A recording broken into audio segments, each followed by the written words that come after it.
Hi everyone, it's Craig from the University of Applied Research and Development, and I'm delighted to have you with us for a Veteran Stories, Difference Makers. And we've got Jeff Heavener with us, Yeah. US Navy veteran. Good to see you. Hey, thank you, Craig. Nice to meet you too. Thanks for joining us today and sharing with us your story of joining the military and transitioning out and what you're doing now. Tell us Mhm. about why you joined the military in the first place. Oh, always a good question. For me, it was a combination of a couple things. I come from a long line of military members, but surprisingly enough, it was never a pushed into or you got to do this kind of thing. So it was always in the back of my mind that it was an option for me. But I knew I wanted to go to college. I knew I wanted to experience that. But as most people, in high school, I wouldn't say most, but a chunk of us are good in one thing, but not always good in another. And for me, it was sports and not so much my academics. And not that I wasn't a great student, I just didn't give it the attention it deserved. And so by the time I started applying for colleges, it was that big I told you so from my parents that was subtly and silently told to me as I was getting rejection letters. But I wanted to turn that corner, and I knew the military at that point in my life, I wasn't. I was smart enough to recognize I wasn't mature enough for college. Even if I'd gotten in, I don't think I would have succeeded. And I knew that because looking at my track record in high school, when I started seeing those letters come in, my grades, right? And I knew if I'd gone in, I wouldn't have excelled, and I probably would have, hopefully, not have failed out, but probably not have done very well. And it would have taken me a while to learn, and I didn't want to do that to me. I didn't want to do that to my parents. So I Hmm. started exploring options to where I could get potentially. Looking at ROTC and trying to look at programs where I could get scholarships and go that route. And again, it was the same story. You still had to get into the university before you got into the ROTC program. And so Right. again, it came back to me. I was like, all right, well, what if I just look at joining the military? What if I just go enlist, try to go officer after that and see what that looks like? And so that's what I did. I started shopping around, and the Navy was my first go-to because that was my father's service that he was in his father's service. I had a grandfather who was a Marine, another uncle was a Marine, another uncle was in the Army. So again, I don't think anybody would have cared where I went. But yeah, so no, I decided to go that route. And when I started talking to a couple of recruiters, you take those entry exams, good or bad, they were like, wow, you scored phenomenally high. So let's get you right on the track to the nuclear engineering program. And they put blinders on me. So there was no Right. options of looking at anything else. And, all said and done, looking back, it was a phenomenal program to go into. But yeah, so that summarizes really my reasons for joining. I wouldn't look back any other way. I know if I'd gone into college, I probably would have eventually done well, but the military taught me so much more than any college experience I think would have brought to, an older teen into the young 20s. So, Hmm. but Tell us about some of those things that you did learn that you've taken away with you. oh my gosh. So I was in for 6 years, and I'll say I went in the summer of 99. So it was August of 1999. And so being in 6 years, I obviously was in during 9/11. And so that was one of my glaring Hmm. experiences being in the military at that point in time. I mean, we all join knowing at any point in time you could go to war. You pray that it doesn't happen, but if it does, I thought I was at least in a safe enough position being in the Navy that I never would see the front lines per se. Um, but yeah, so no, 9/11 happens, and you just see this transition in everybody in our culture here in the United States and the people that are currently serving. But it gives you an appreciation for when those traumatic times happen, and then, what you've got to do internally to either digest it or complain about it, right? Hmm. And so thankfully, it was surrounded by some pretty amazing people, and as we got called to go do things as part of that effort. And when that happens, you just know that that's just the job, right? You have to sometimes compartmentalize that in those times when, you're out at sea and you're being deployed and you've got to go do certain things. And so, yeah, yeah, it's amazing what it does to you and affects you. And again, how you process it. And again, very thankful that I was along the ride with some pretty incredible people that helped us process that all. But I'll say that was a big one. I'd say the other pieces, parts that a lot of that military experience taught me was just kind of this insatiable like lust for always wanting to learn more and putting my hands on it to learn it. Hmm. Um, and that has carried me through a lot of things. And good or bad, I think the military teaches you yes, as you know, any person in the military, you've got to take orders, right? There's a chain of command. But you know, even in that environment, I thrive, but I would always still find myself wanting to know more, and not in a bad way, but challenging, you know, officers or challenging, you know, higher ranking people than me with questions of, you know, why are we doing this, right?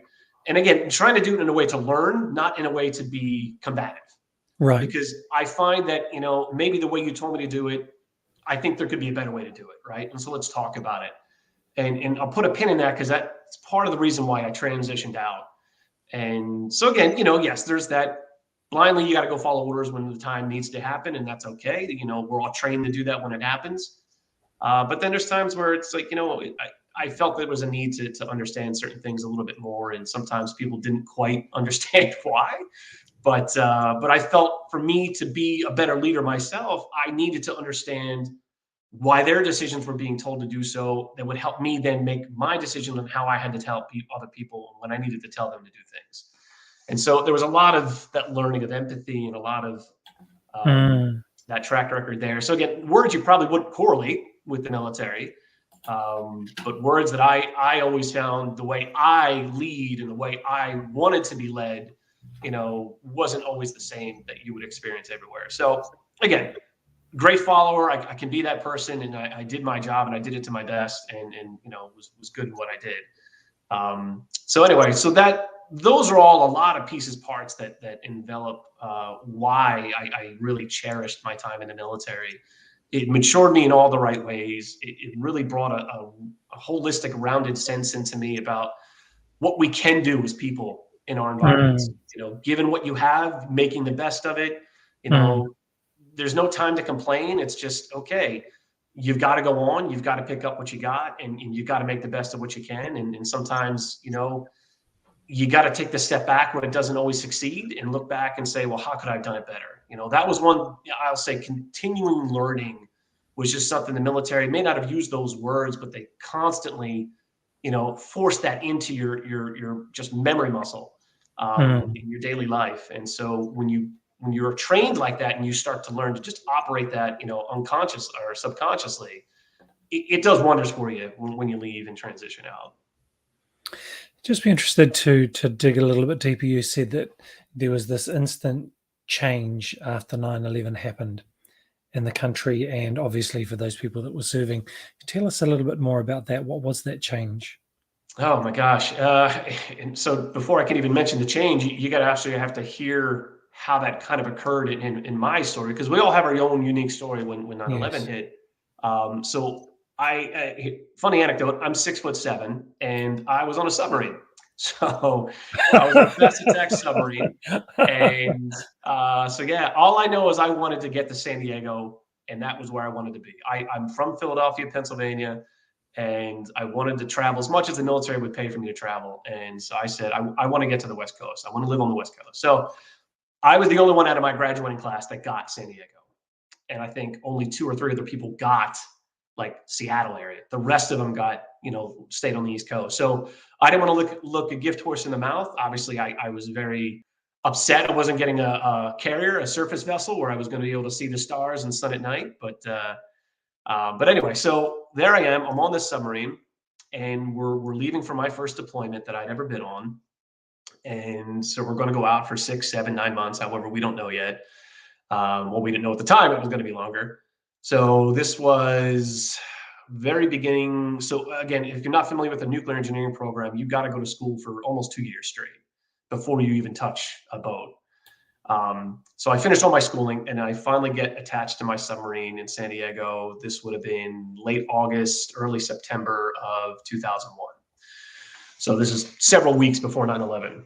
And I get there and I find out we're going to get deployed almost a week after I get there. I'm like, oh, well, that's the story of the job, right? So we get out there, and we're supposed to just kind of transit from San Diego to Hawaii. We're just going to kind of take our time and do another reload in Hawaii and then really go out for our deployment. And so in that transition of San Diego to Hawaii, we started getting messages, right? And we started getting some comms that, you know, something was happening in New York. And again, if you're not too familiar with the sub life, you're not getting constant communications unless you're surfaced or Mm. at a periscope or a depth that you can send up an antenna to actually receive communications. So you don't get them regularly. So we were obviously just transmitting messages, getting some daily stuff, and we heard this, and my first reaction was like, "Oh, we're playing war games, right? This is just a scenario they're building up. We're going to go do some battle station drills, kind of, because that's what you do when you're not doing anything else. You just drill." And then the messages started getting a little more frequent, and we didn't dive, and we were staying surface a little longer than anticipated. And not being privy to everything that's being communicated, you just hear the tidbits that the captain, and usually the captain doesn't want to, he doesn't come over the loudspeaker very often to put that many messages out. So something was different, and so you started seeing a lot of us like on high alert, like this doesn't sound normal.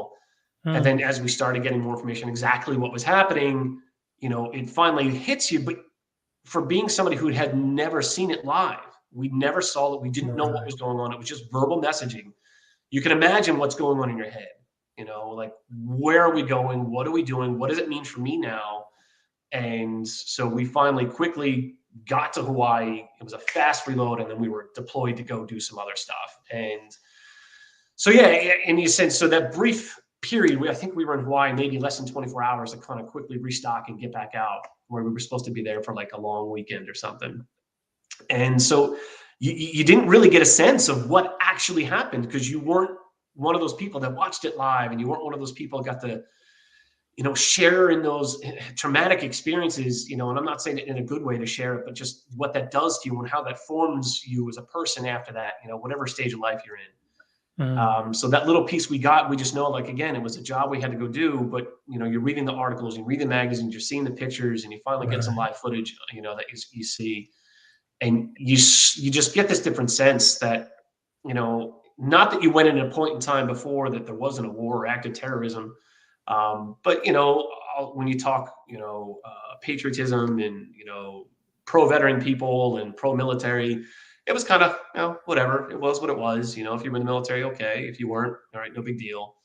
But again, you saw that ramp up of just that patriotism in the U.S. and this global effect that had just around everybody, about just no one wanting to see that to happen to their own country, and just But yeah, you just saw that, and you. It changes you in a way that, you ask the question, when it all happens, and it did eventually kind of fade away a little bit, we still remember 9/11 every anniversary of it. But it's like, why can't we be like that all the time? Why can't we be appreciative of the people that sacrifice and put their lives on the line for this type of duty? I'm not saying we need to be paraded and put on shoulders, but it's like, hey, there's people doing these things for whatever reasons. They're putting themselves out there. Yeah. And so, yeah, it makes you question that a little bit, like, why that sudden change, and why couldn't we always kind of carry this? And you pray it never has to be a traumatic experience like that to cause that. But again, good or bad, it is what it was. It was the reality we lived in, and it was nice to feel that appreciation wherever you went. But we don't do it for that. That's not why we joined the military. That's not why, we go in and do what we do, or study what we studied, and we go on these long deployments and go overseas. It's not why you do it for any recognition. You do it because, you signed up for something that you believed in. And the ground of it, you're surrounded by other people that, good, bad, or indifferent, they're on it with you. And that's really at the crux of what it was. It's not so much what the outside forces that transition in their minds, but it's what we went through that were in the military at the time, and what we had to then reestablish in our own minds is, okay, this is what it is now. We are constantly going to be on high alert. We're constantly going to be going out, and whether you wanted this or not, you're in it, and you're in it together. And it's that camaraderie that instantaneously just gels you together in an environment that you would never. You're already kind of in a unique environment, especially in a sub or any military department. But when something like that happens, it really brings you together in a way that you can't find anywhere else. That esteem and the honor, the respect that the general public has for the military, I think it has an effect on the type of people who are motivated to join the military, and the way that they see that service, and the way they see themselves when they're coming out. And I think that that is really important, and that change in mindset is a significant factor actually for the Mhm. military and the way the public see them. When you made that transition, I think you said earlier, you learned how to take orders and you like to question and understand the why, and that was part of your reason for leaving and moving into your own business. So tell us about that, the reason for leaving and some of those challenges in the transition.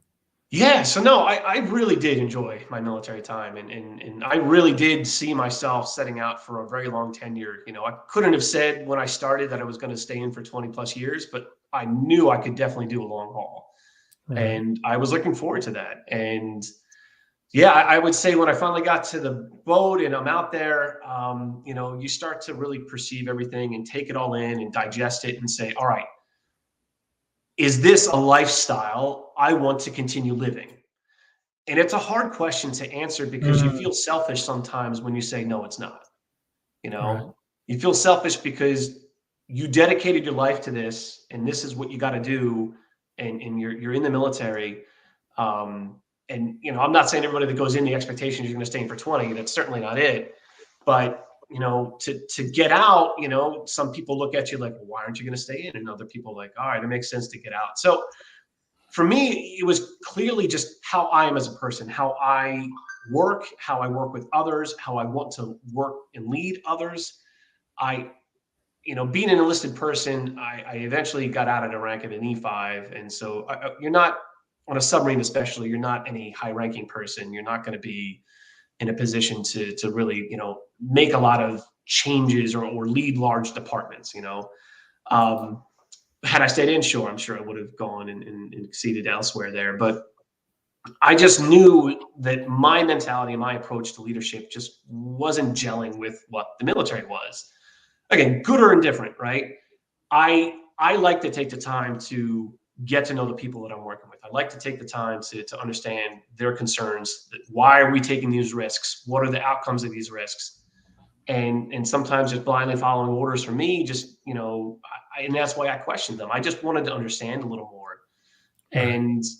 And so in the end, again, I never questioned orders to the point where it was combative. I always questioned orders in a position of learning. Um, but in the end, I just recognized after 6 years, I said, okay, I think my next chapter has got to be outside of the military. I think I can take a lot of what I've learned here, the relationships I've gained, and take that and really do some incredible things after this, and still very much promote the military because I think it's a phenomenal thing for anybody to do. You know, and so yeah, I think at the end of the day, it really was that. It was I didn't see a career because that's how you have to Right. start to look at it. It's going to be a career choice. And so after 6 years, I didn't see that career for me. I didn't want to raise a family bouncing around. You know, I didn't want to Right. see my kids grow up like that. And again, selfish or not, that's just how I didn't want to do it. And so those were some of my bigger considerations. And double that, and hence why I'm kind of doing what I am now, is I always had an entrepreneurial bug. And I had that spirit of wanting to do something for myself and start something on my own. And I knew, at least at that point in time, at, you know, 20, 25, 26 years old, I wasn't going to be able to do that while I was in the military. So there was a couple factors there that kind of eventually weighed out to where I got out. And then that segues into, you know, where I am now. You know, I took the time. I knew I couldn't jump right into something because I was inexperienced in the corporate world. I was inexperienced in jobs outside of the military. And so I needed to take that time to kind of figure out what does that look like. And I knew having a degree was important to me. So I went back to school full time while going to work in a second shift position. Eventually, my wife and I had our first kid, so that transitioned to me, you know, going back into nuclear power in a power plant, but full time, and working there for several, you know, almost 10 years, and you know, starting to really build up all those corporate experiences and those lives outside of military to where again that rebuilt and reframed me on where I wanted to go. And each step, I just would always look back and say, you did this. Was it good or bad? What can you learn from it? How can you get better? And it was a question I Mm, constantly asked myself throughout my entire process of just working through the military, working out of the military, and working through corporate America. And so eventually, I got to the point this last year where I decided, good or bad, I was let go from my company, and I decided I didn't want to go back. I didn't want to go back to corporate America where I thought I was safe. And so in that transition of hearing that news and knowing I didn't have a job anymore, it was a rude awakening. Here I'd Mm. been, always been a good employee, always been an employee who always wanted to help people, and never had any things to say bad about any company I ever worked for. And all of a sudden that changes, and so that safety net we all thought we had wasn't there. And so Mm. eventually I had to ask myself, I said, all right, well, if I'm going to go do this again, do I have enough courage to bet on myself, or do I want to fold and go back to corporate America? And I don't say that in a way to make corporate America sound bad, because Right. there's plenty of people that are amazing at it. And I encourage those people to continue doing that. But I had something else in me. And I wanted to do it. And I finally had the opportunity now, where whether it was a Band-Aid ripped off, it was an abrupt kind of ending to one to start another. And I said, well, here, I'm not going to get this opportunity again if I go back to corporate America. I'm Mm. going to feel that risk is too much to take, married with 4 kids. And I said, well, here's the opportunity being presented. And so that in and of itself was the decision to go do it. Now doing it is a whole other, it's a whole other story. When you finally do that and you finally pull the trigger and do something entrepreneurial, and you finally say, I've got something that I know I can help people, help companies with, because I do B2B. And, that's scary. I mean, that's scarier than raising your right hand and saying, I'm going to go in and serve for the military. To me, this was scarier than that. And, for whatever reasons there's a lot of risks now. Here I was, just turned 40 when that happened. And so, yeah, I see you looking at this stuff right now. And, so I thought about it and I said, well, how else can I do this and reduce the risk, right? And so what you're looking at here is, so I joined forces and started a company under the umbrella of expense reduction analysts. And so I've got my consulting company, and I partner with expense reduction analysts on a lot of the consulting work I do, because I have this passion around numbers. I have this passion around Mm. business operations, because that's a lot of what I did in my jobs. But where you merge the two is all around helping companies, find ways to complete their initiatives and projects if they don't have the funding to get there. And so, holistically, what we do is we take an approach to talk and have the conversations around, okay, what it is you're trying to accomplish. How much money is going to take you to get there? And we partner Mm. with companies to really dive through the root reasons of why they're having these pains, and put together a strategy that's going to allow them to uncover, cash flow in their existing operations, and drop it right down to the bottom line, increase that EBITDA. And to me, that's amazing. If you can bring that kind of power to a corporation, to where, I mean, if you look at business, you've either got to increase revenue or, manage costs, right? That's the only way you're going to balance that line out. And, Mm. and when you talk to a lot of companies, when you talk about increasing revenue, there's so much more expense involved in doing that. It's not a flick of a switch.